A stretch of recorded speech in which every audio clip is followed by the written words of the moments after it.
Imagine having a property na nagbabayad para sa sarili niya. Parang too good to be true, di ba? Naku, scam po yata yan. Pero, posible po ba talagang makakuha ng kondo na ibang tao ang magbabayad? Oo naman, totoo po ito. Ang kondo po ay pwedeng mag-self-liquidate gamit ang rental income. Ibig pong sabihin, ang kita mo po sa pagparenta ng kondo ay pwedeng mag-cover ng gastusin tulad ng monthly amortization, insurance, real property tax, condo dues at maintenance. Pero paano po natin malalaman kung ang kondo na bibilhin mo po can actually self-liquidate? Una, alamin po ang market rental rate ng mga katulad na property sa area. Importante po ito kasi ang rental income ang magbabayad ng mga gastusin mo. Pwede ka pong magtanong sa agent mo para sa impormasyong ito o mag-fieldwork ka po para malaman ang average rental rate.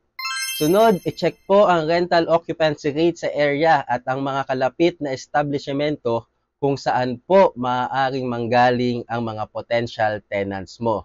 May mga schools or business centers po bang malapit?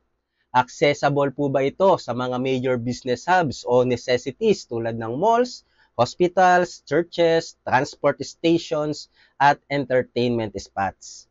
At sa huli, i-compute po ang total expenses at gawin ang cash flow analysis.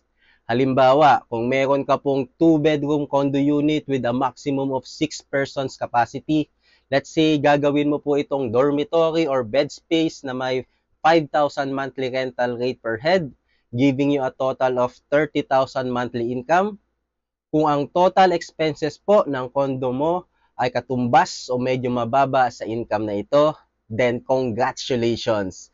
Kaya pong mag-self-liquidate ng condo mo.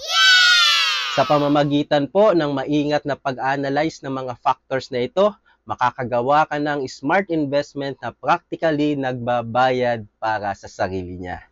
Tandaan, it's all about knowing the market and planning wisely. Yes! Happy investing!